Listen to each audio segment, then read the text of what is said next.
저희는 삶에 수많은 약속을 하며 또 약속을 받고 살아갑니다.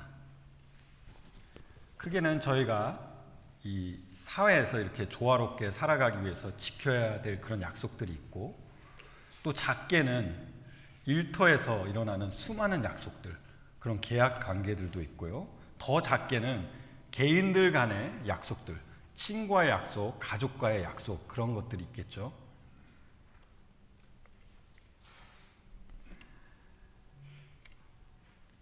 그 약속의 내용이 중요한 약속이 될 수도 있고, 어쩌면 또 사소한 약속이 될 수도 있습니다.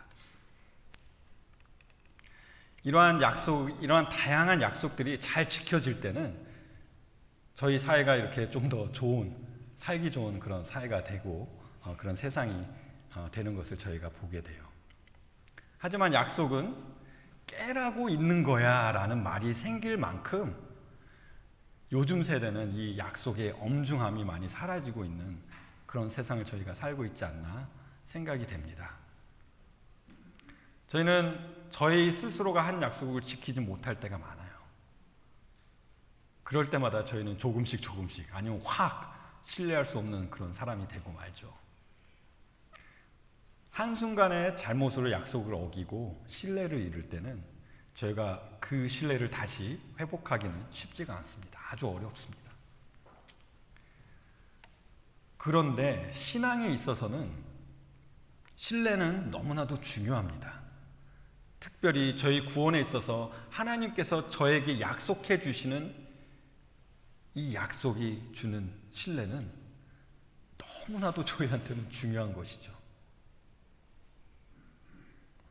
저희가 한 번도 눈으로 뵙지 못한 하나님을 전적으로 믿고 신뢰할 수 있는 이유는 하나님은 신실하시기 때문입니다. 그리고 하나님이 맺으신 약속은 꼭 지키실 수 있는 능력이 있으시기 때문입니다.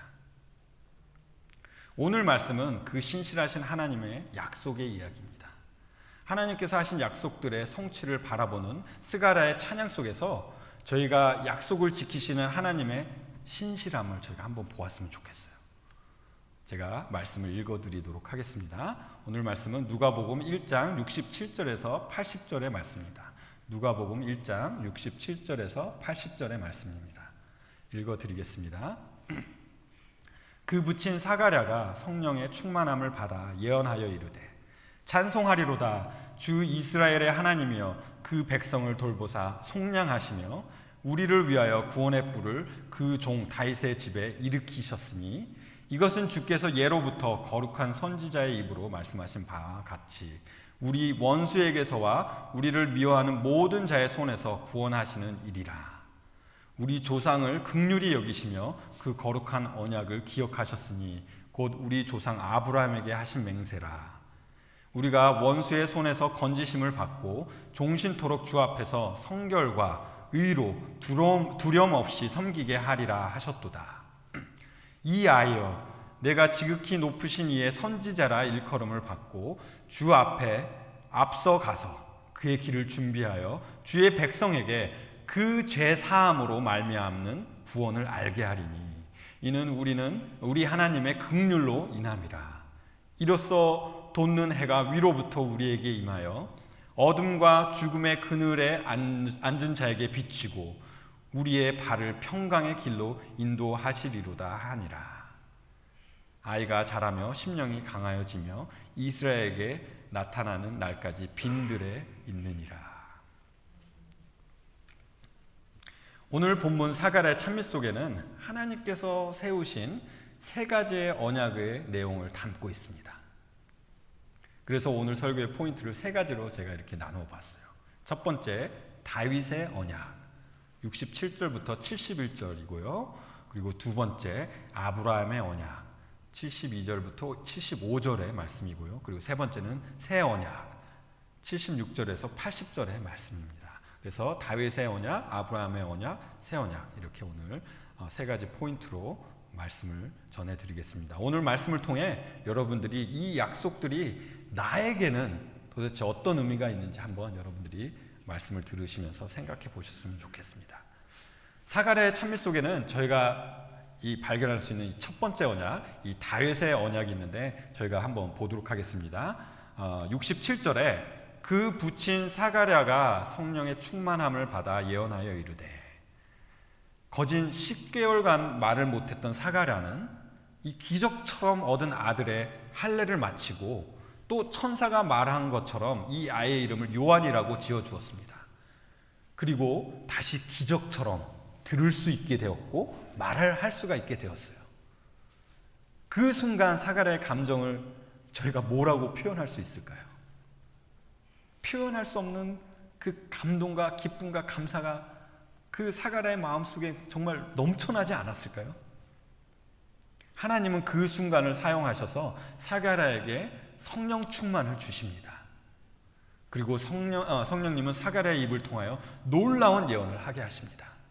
즉 지금 사가랴가 한 예언은 하나님의 말씀이라는 것이죠.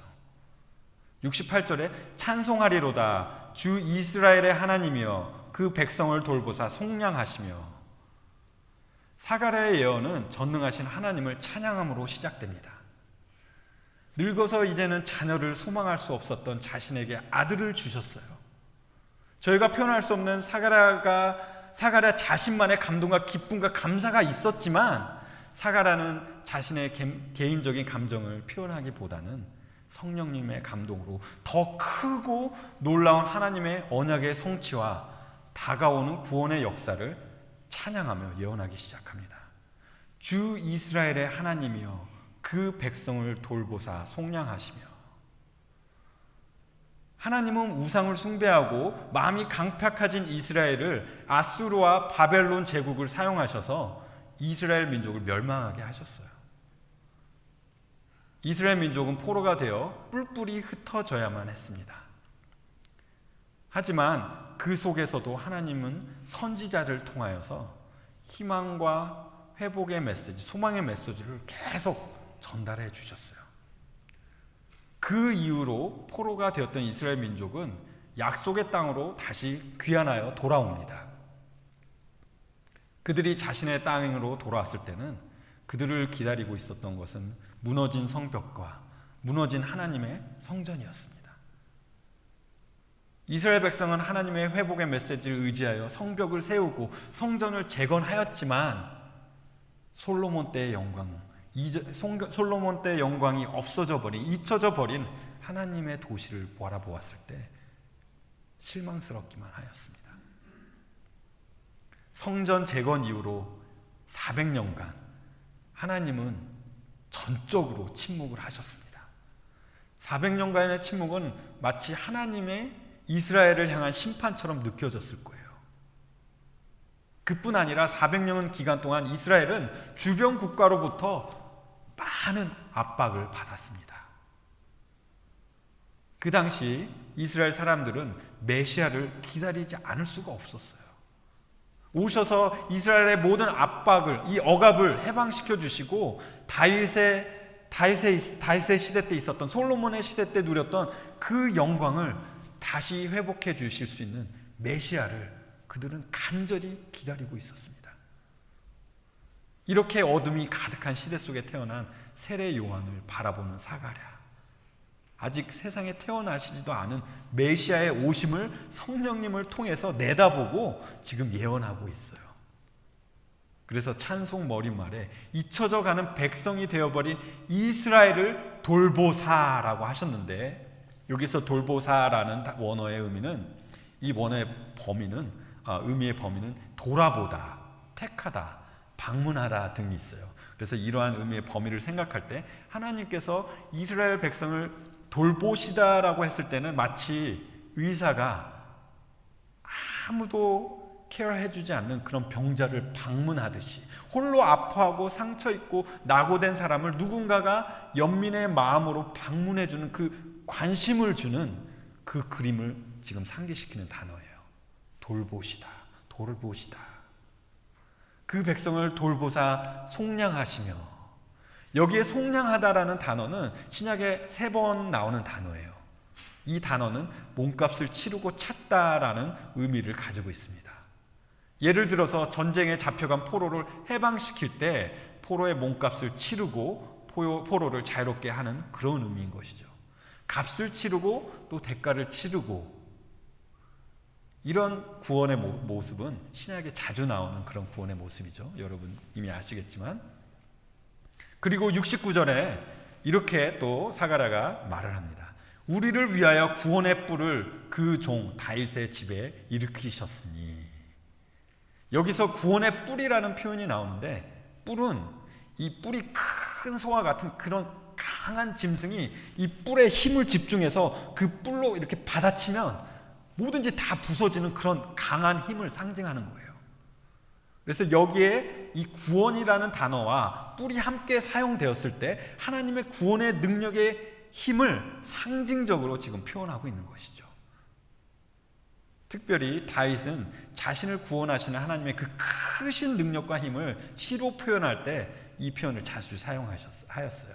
그래서 사무엘하 22장 3절 제가 여러분들에게 읽어드리면, 내가 피할 나의 반석이신 하나님이시오, 나의 방패시오, 나의 구원의 뿌리시오, 나의 높은 망대시오, 그에게 피할 나의 피난처시오, 나의 구원자시라, 나를 폭력에서 구원하셨도다.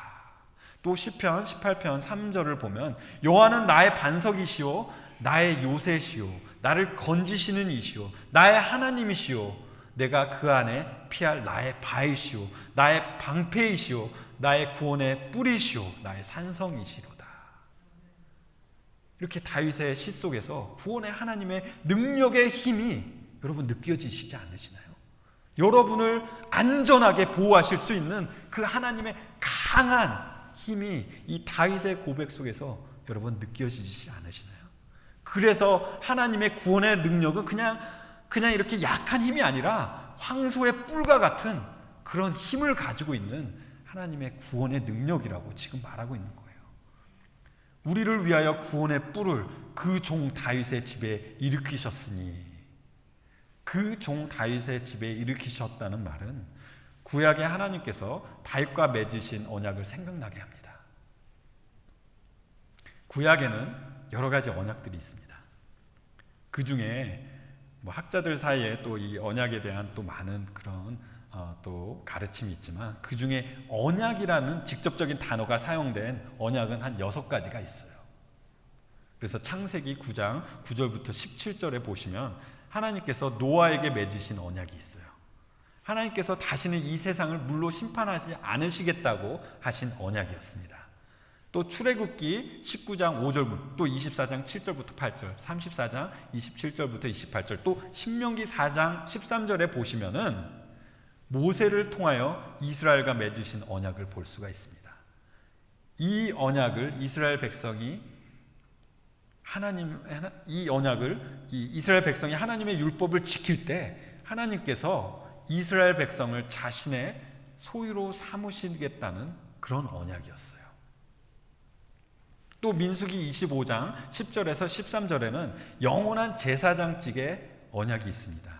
그래서 아론 자손에게 영원한 제사장 직분을 맡기게 하신 그런 언약이 또 나와요.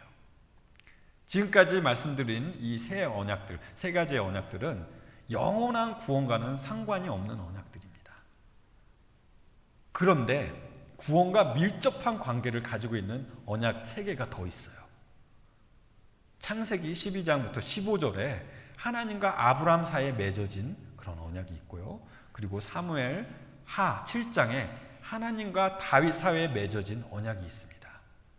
그리고 또 예레미야 31장 31절부터 34절에는 구약에서는 아직 체결되지 않은 새 언약의 내용이 나옵니다. 아브라함의 언약은 이스라엘의 민족이 받을 축복에 대한 언약이었기 때문에 민족적인 언약이었어요. 다윗의 언약은 메시아가 다스리실 영원한 왕국에 대한 그런 언약이었기 때문에 보편적인, 유니버셜한 그런 언약이었습니다. 그리고 이 새 언약은 하나님께서 개개인의 죄를 사하여 주시는 것에 대한 약속이었기 때문에 굉장히 퍼스널한, 개인적인 언약이었습니다.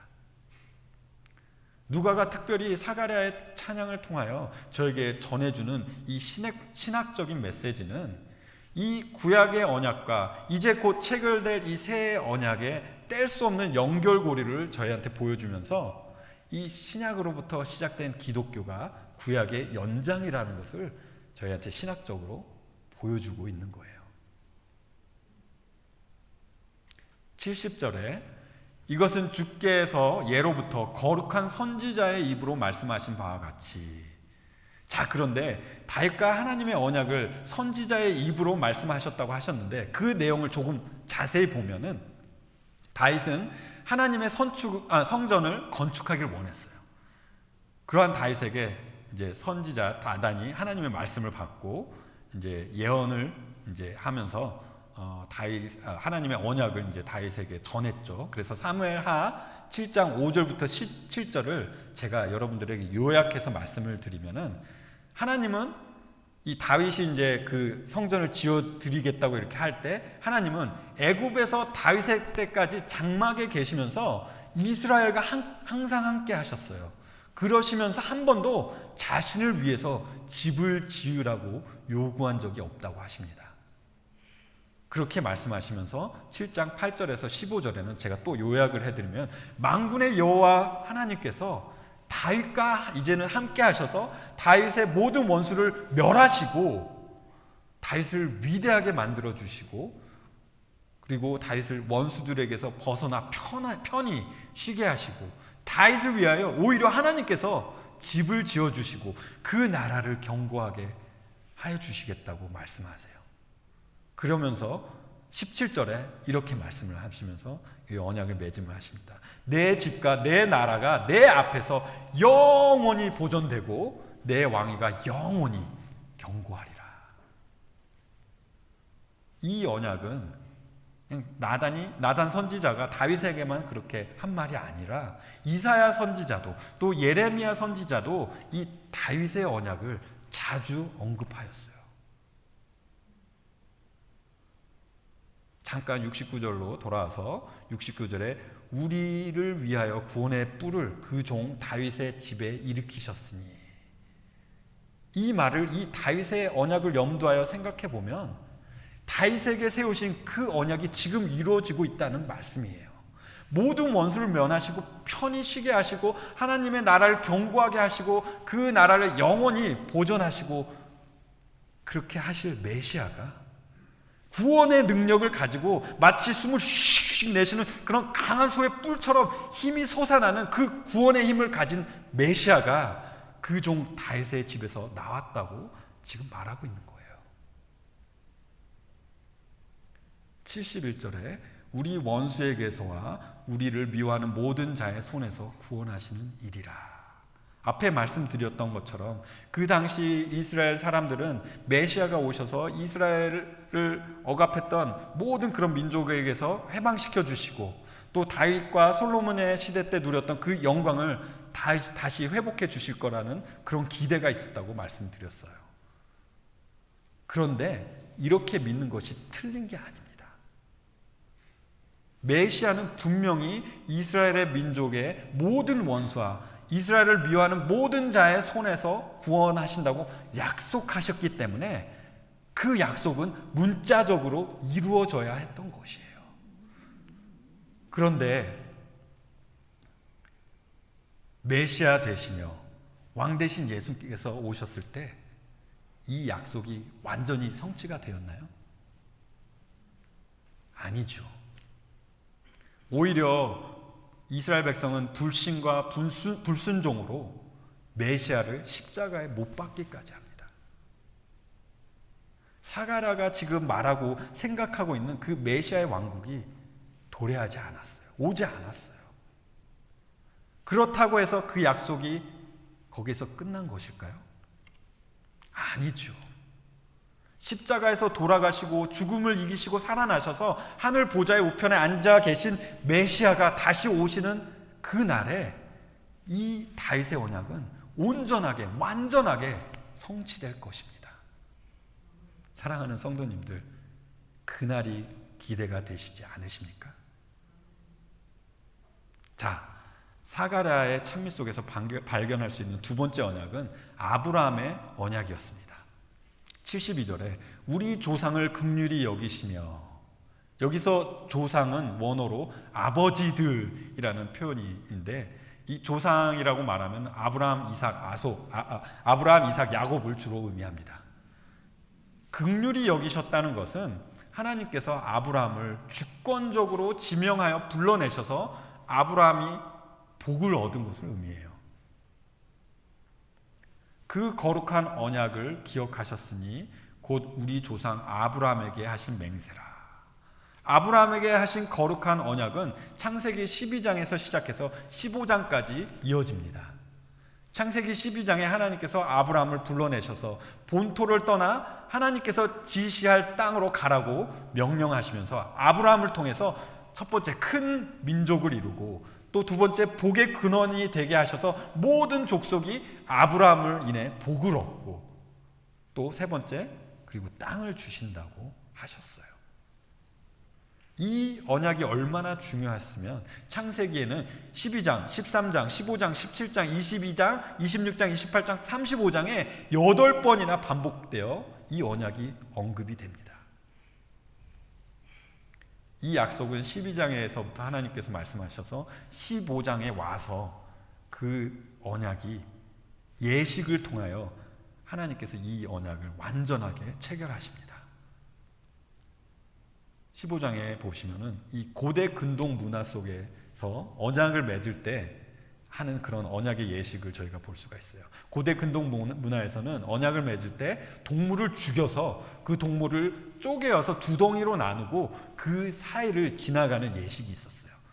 그런 예식을 통해서 언약을 맺었는데, 그 예식이 무엇을 말하냐면 이 약속이 얼마나 엄중한 약속인가를 상징을 하는 거예요. 자신이 세운 언약을 지키지 않을 때 그 사람의 목숨도 이 죽임을 당하여 쪼개어진 짐승의 운명과 같이 될 것이라는 것을 지금 여기서 상징해 주는 것이에요. 15장 8절 이하로 아브라함이 주 여호와여, 내가 이 땅의 소유를 받을 것을 무엇으로 알까라고 이렇게 하나님께 여쭈어 보았을 때, 하나님께서는 이 인간의 예식으로 하나님께서 약속을 이렇게 맹세하시는 것을 저희가 볼 수가 있어요. 그래서 그 재물 사이로 하나님께서 지나가시죠. 이 약속의 예식을 통하여 하나님께서는 일방적으로 이 약속을 꼭 지키시겠다고 이렇게 약속을 하신 거예요. 맹세를 하신 거예요. 사가랴의 생각 속에는 아마도 메시아의 도래, 메시아가 오심을 이렇게 생각할 때 이 아브라함의 약속이 이제는 다 이루어질 것이라고 생각했을 것입니다. 그런데 예수님이 태어나시기 165전만 해도 예루살렘의 성전은 외부 민족의 침략으로 인해서 큰 핍박을 당했어요. 많은 사람이 죽임을 당했을 뿐만 아니라 예루살렘의 성전은 그 성전에 제우스 신상이 세워졌고, 하나님의 제사를 드렸던 번제단 위에는 그 가증한 동물이었던 돼지의 피를 뿌려져서 하나님의 성전이 완전히 더럽혀졌던 그런 시대였어요. 그리고 사가랴는 그 시대를 지나서 로마 제국의 압제 속에서 자유롭지가 못했어요. 그러한 시대 속에서 사가랴는 아브라함에게 주신 그 민족적인 언약이 이제는 성취되겠구나 라고 생각이 든 것이죠. 그래서 사가랴는 74절에 우리의 원수의 손에서 건지심을 받고 종신토록 주 앞에서 성결과 의로 두려움 없이 섬기게 하리라 하셨도다 라고 이렇게 찬양을 드린 거예요. 하나님께서 아브라함에게 하신 약속들은 지금 저희가 돌아보면 거의 다 이루어진 것처럼 보입니다. 이스라엘 민족은 큰 민족이 되었습니다. 단순히 숫자적으로 큰 민족이 아니라 이 세상에서 큰 영향력을 주는 큰 민족이 되었어요. 문화, 정치, 경제, 과학, 의학 등등 이스라엘의 영향력이 안 닿은 그런 분야가 없을 정도로 이 세계에서 이스라엘은 그렇게 큰 민족이 되었습니다. 이스라엘은 하나님의 말씀을 받은 민족으로서 이 세상의 영적인 복의 근원이 되었습니다. 많은 민족에게 하나님이 누구이신가를 전하는 민족이 되었습니다. 특별히 예수님을 통하여 온 세상에 구원이 임하였는데 예수님은 유대인이셨습니다. 그런데 아쉬운 것은 이스라엘 민족 자체는 이 많은 민족이 받은 그 축복을 이스라엘 자체가 공유하지 못했다는 거예요. 하나님을 불순종하고 우상을 섬기고 더 나아가서 복의 근원 되신 예수님을 외면하고 예수님을 십자가에 못 박아 처형까지 하는 그런 장본인이 되어버렸습니다. 하나님께서 그렇게 은혜를 베푸시고 사랑해 주셨는데 그 모든 하나님의 은혜를 불순종으로 외면하였어요. 하나님은 그들을 가혹하게 처벌하셨습니다. 그 민족이 없어질 만큼 중벌을 내리셨어요. 아수르를 통해서, 바벨론을 통해서, 또 수리아를 통해서, 로마 제국을 통해서 정부도, 문화도, 언어도, 신앙도 다 빼앗겼어요. 그뿐만 아니라 20세기까지 들어와서 그들은 홀로코스트를 겪어야 했어요. 홀로코스트 때는 약 600만의 유대인들이 죽임을 당했던 것으로 추정이 되었어요. 그뿐 아니라 이스라엘은 주후 70년 로마의 함락으로서 예루살렘에 이렇게 성전이 불타 없어지고 그 후에 모두가 다 이스라엘 백성이 모두가 뿔뿔이 흩어져서 유대라는 국가는 지도에서 사라져 버렸습니다. 그랬던 나라가 1948년에 다시 나라가 세워졌다는 것은 너무나도 기적과 같은 일이에요. 나라가 거의 없어진 지 2000년이 지났는데 어떻게 나라가 다시 생길 수가 있겠어요? 하나님께서 하신 약속을 기억하셨고 그들이 소멸되지 않게 보호하셨던 것이죠. 하나님을 거역하고 하나님의 은혜를 거절하여 소멸되어도 마땅한 민족이었지만 하나님은 그 민족에게 하신 약속을 잊어버리지 않으셨습니다. 아브라함에게 하신 약속은 많은 부분이 이루어졌지만 이스라엘 민족은 아직 그 약속을 다 경험하지 못하고 있어요. 지금 그 땅은 아직도 전쟁이 가득하고 평화가 없습니다. 그 땅은 아직도 복의 근원 되신 예수님을 모르고 예수님을 부인하고 예수님을 오히려 대적하고 있어요. 하지만 이 아브라함에게 그 민족에게 주신 이 언약도 완성될 날이 올 것입니다. 그들이 십자가에 못 박혀 죽였던 하지만 부활하시고 살아계신 예수님께서 그들 앞에 그 민족 앞에 나타나실 때 그들은 그 찌른 자를 바라보며 애통하는 그날에 그 아브라함의 언약이 완전히 성취될 것입니다. 자, 마지막 사가랴 찬미에서 드러나는 또 저희가 언약, 마지막 언약, 이 새 언약이 있는데 저희가 함께 보도록 하겠습니다. 사가랴는 기적처럼 얻은 아들을 바라보면서 이제 예언을 하기 시작해요. 76절에 이하여 내가 지극히 높으신 이의 선지자라 일컬음을 받고 주 앞에 앞서가서 그 길을 준비하여.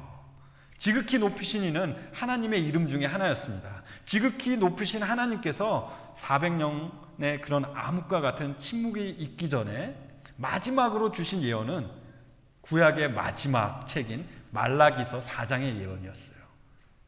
말라기서 4장 2절에 제가 여러분들에게 읽어드리면 내 이름을 경외하는 너에게는 공의로운 해가 떠올라 치료하는 광선을 비추리니 너희가 나가서 외양간에서 나온 송아지같이 뛰리라 라고 하시면서 이스라엘의 회복을 말씀하셨어요. 그리고 말라기 4장 3절에서 4절에는 그 모든 악이 제거되고 하나님의 율례와 법도가 기억되는 그런 공의의 날이 올 것을 말씀하시면서 4장 5절에 보라 여호와의 크고 두려운 날이 이르기 전에 내가 선지자 엘리야를 너에게 보내리라 라고 하셨는데 세례 요한이 엘리야의 심령을 가진 그렇게 지극히 높으신 하나님의 선지자였던 것입니다. 이것은 이미 누가복음 1장 17절에 천사의 말에 이미 언급된 바 있었어요. 그리고 요한이 앞으로 어떤 임무를 행할지도 말라기 3장 1절에는 이미 예언이 되어 있었어요. 말라기 3장 1절을 여러분들에게 읽어드리면 만군의 여호와가 이르노니 보라 내가 내 사자를 보내리니 그가 내 앞에서 길을 준비할 것이요 또 너희가 구하는 바 주가 갑자기 그의 성전에 임하시리니 곧 너희가 사모하는 바 언약의 사자가 임하실 것이라.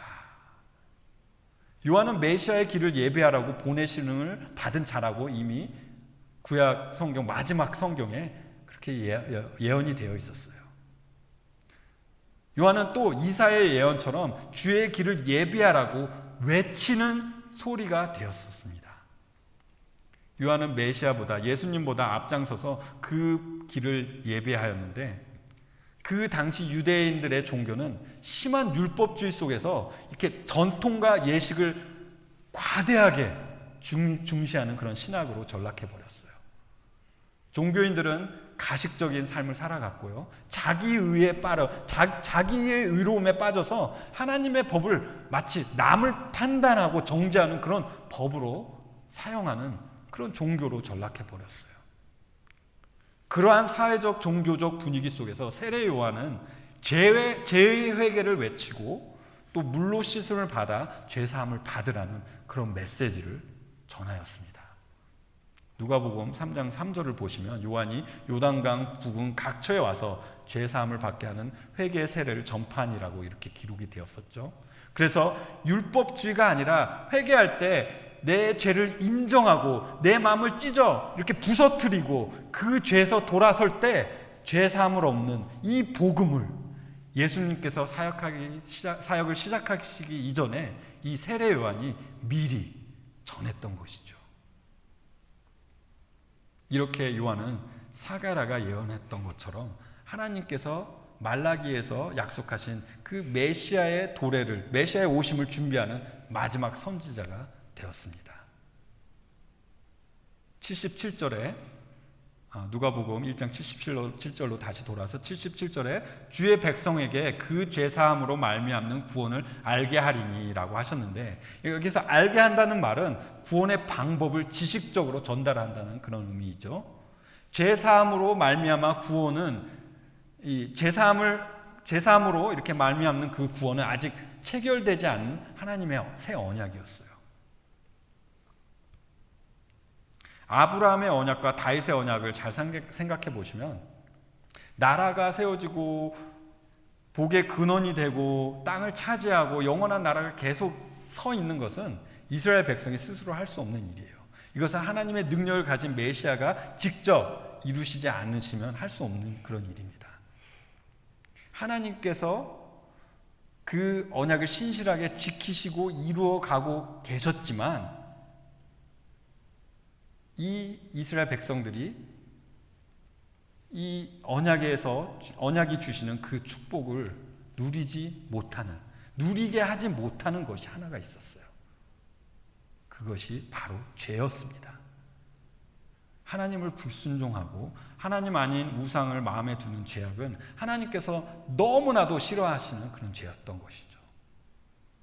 아브라함의 언약과 다윗의 언약은 놀라운 복을 약속해 주지만 그 복을 누릴 수 있는 죄를 해결하는 그 해결책을 그 언약 속에 포함하고 있지는 않아요.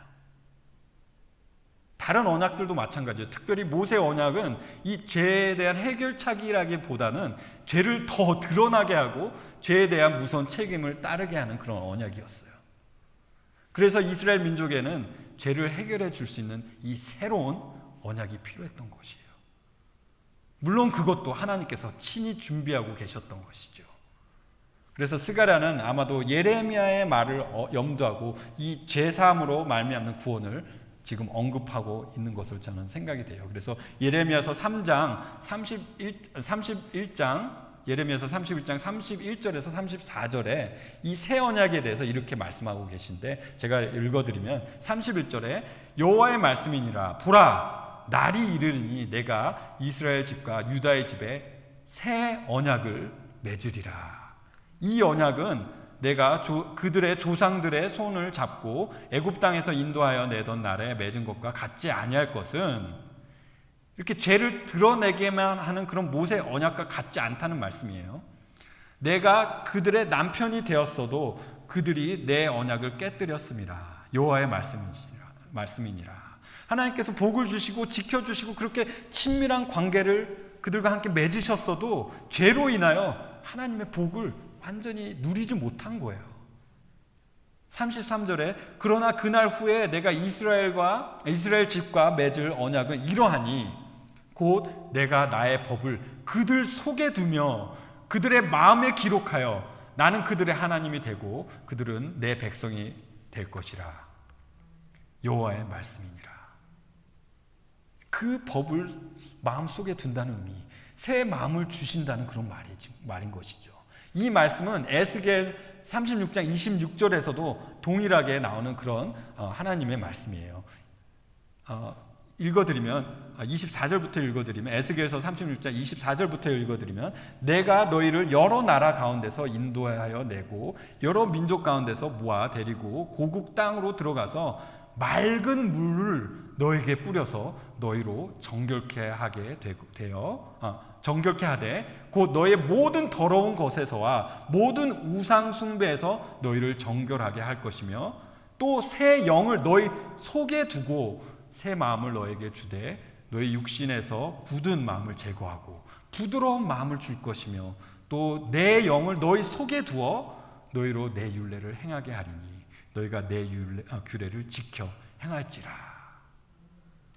이 말은 어쩌면 저희가 받은 구원을 너무나도 명확하게 설명해 주고 있지 않나 제가 잠깐 생각이 되고요. 여러분, 이 말씀 속에서 죄인을 거듭나게 하시고 중생하게 하시고 성령님을 주셔서 성령님을 통하여 하나님을 구원을 깨닫게 하시는 그런 복음의 메시지가 보이시지 않으십니까?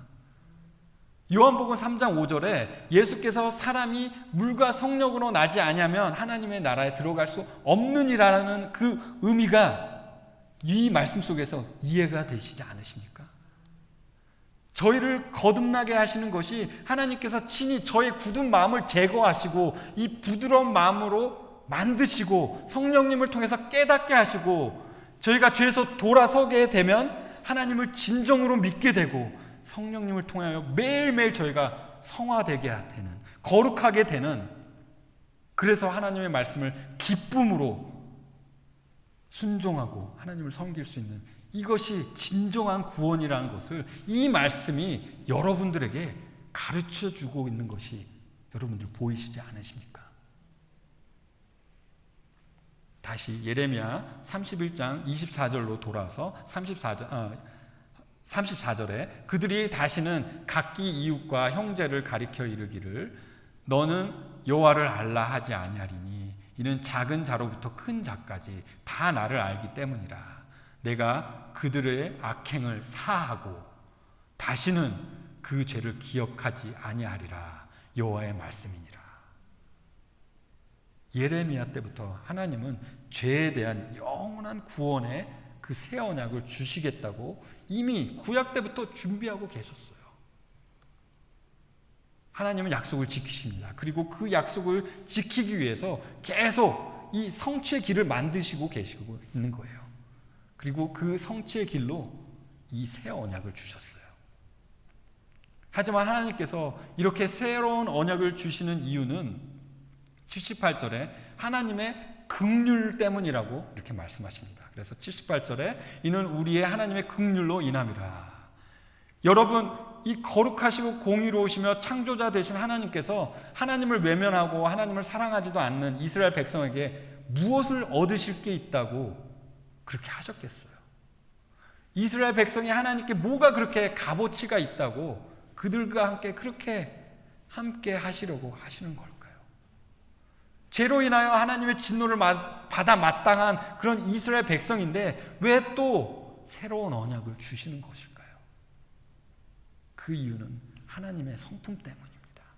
약속을 지키시는 하나님의 성품, 또 은혜와 자비와 긍휼하심이 충만하신 하나님의 성품 때문인 것이죠.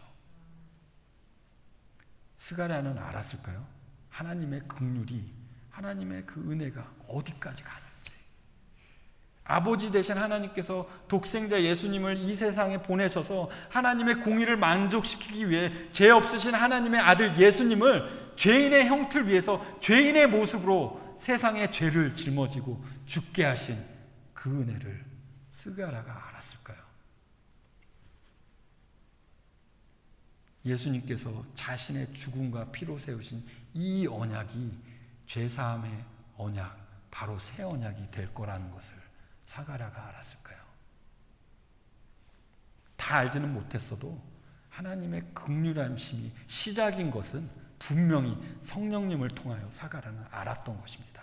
그래서 스가랴는 말라기서의 예언을 인용하여 또 말합니다. 이로써 돋는 해가 위로부터 우리에게 임하여, 이 돋는 해가 위로부터 우리에게 임한다는 의미는, 이 돋는 해는 이 깜깜한 하늘을 밝히는 그런 빛을 의미해요. 그런데 저희가 이 새벽에 해 돋는 것을 보면은 해가 하늘에서 이렇게 내려오나요? 땅에서 이렇게 서서히 올라오잖아요. 그런데 여기서 위로부터 우리에게 임한다고 하는 표현을 이렇게 했는데, 그래서 이 말을 저희가 생각해 보면 하늘에서 갑자기 이 어두운 세상을 이렇게 꽂아서 내려 비치는 그렇게 해서 이 어두운 세상을 밝히 비치는 그런 그림을 여기서 저에게 보여주고 있는 거예요.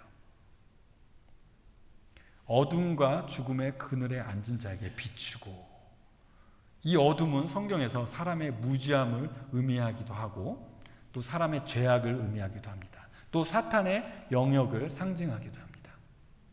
이사야 42장 6절부터 7절의 말씀을 보시면 이스라엘의 죄악된 상태를 이렇게 말씀하세요.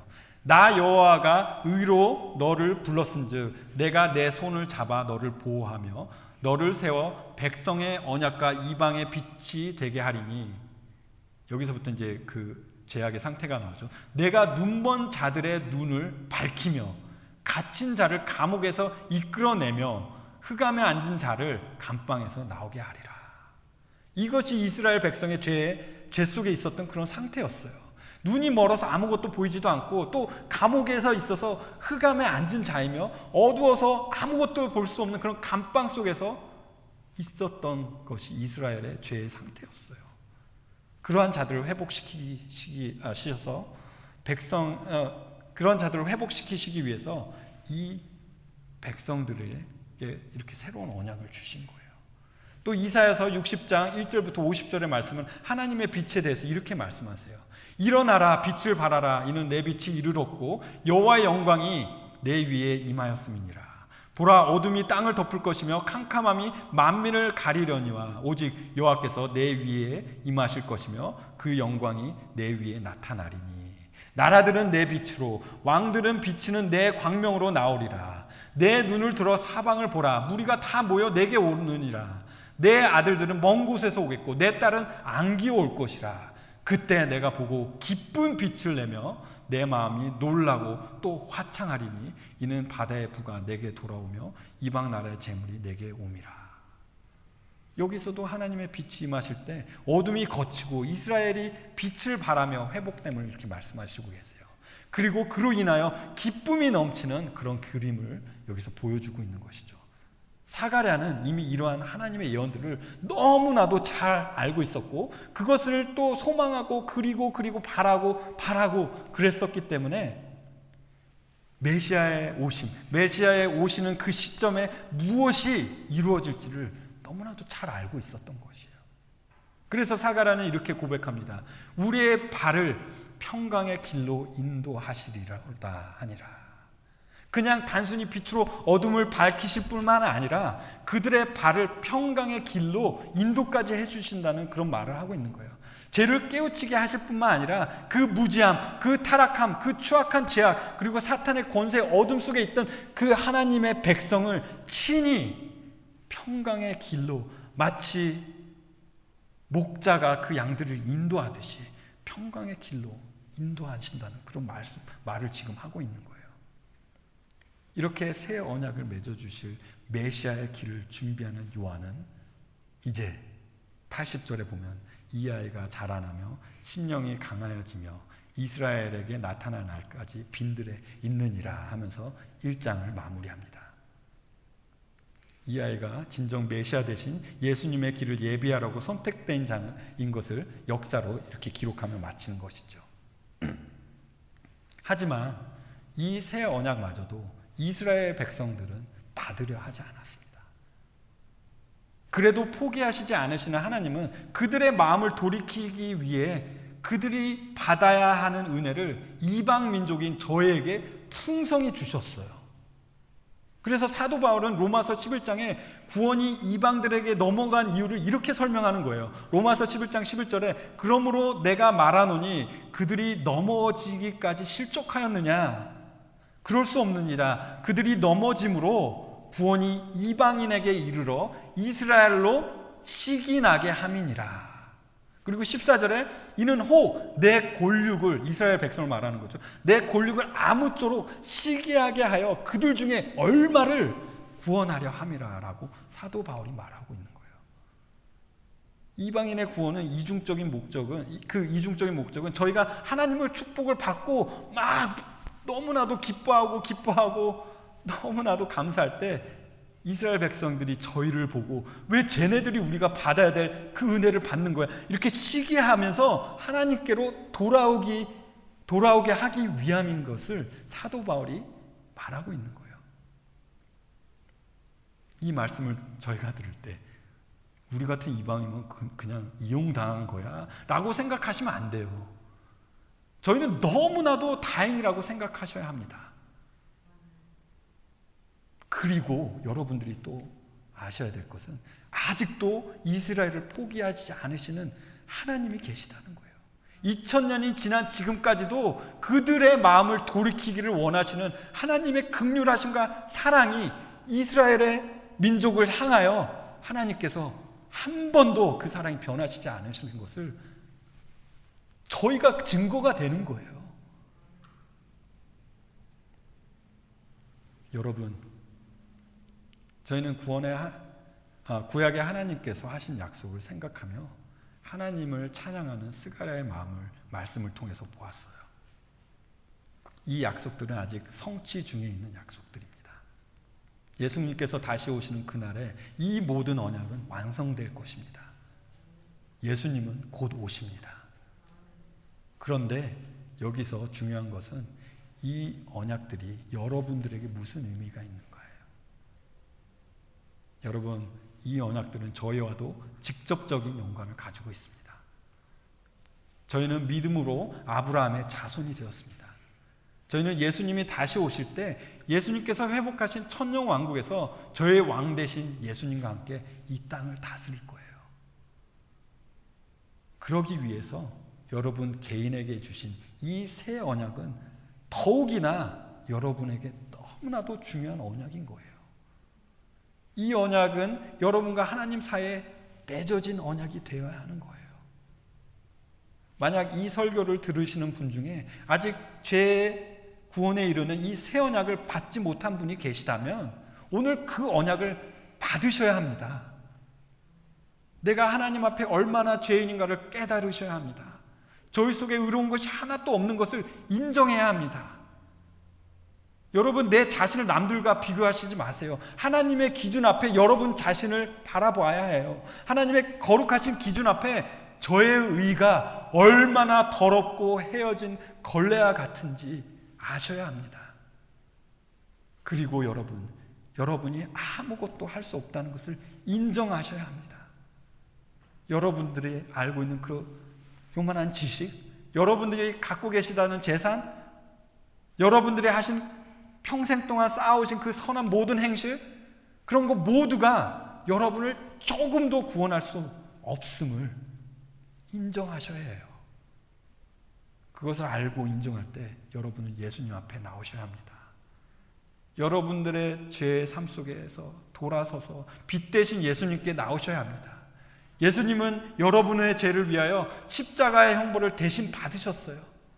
여러분이 마땅히 받아야 할 그 십자가의 형벌을 대신 받으셨기 때문에 하나님 아버지께서 여러분들을 예수님을 보시고 정하다고 하신 거예요. 더 이상 하나님께서 여러분의 죄를 기억하지 않으신다고 하신 그 언약이 여러분들의 약속이 될 수 있는 거예요. 그 은혜, 그 약속, 그 언약, 오늘 믿고 이 약속을 여러분들의 약속으로 받으시지 않으시겠습니까? 기도하시겠습니다. 하나님 아버지, 오늘 말씀을 통해서 정말 신실하시고 은혜가 풍만하신 하나님의 모습을 보게 됩니다. 하나님께서 정하시고 하나님께서 약속하신 모든 것을 지키시는 신실하신 하나님을 저희가 보았습니다. 그리고 사랑하시기 때문에 포기하시지 않으시는 하나님을 보았습니다. 저희가 그러한 하나님이 저희를 구원해 주시고 저에게 영생을 주시겠다고 하신 저희의 구원자 되신 하나님이신 것을 감사드립니다. 하나님 아버지, 저희가 이 구원의 은혜 감동에 매일매일 살아갈 수 있도록 주님 저희를 인도하여 주시옵소서. 감사드리며 이 모든 것을 예수님의 귀하신 이름으로 기도드렸습니다. 아멘.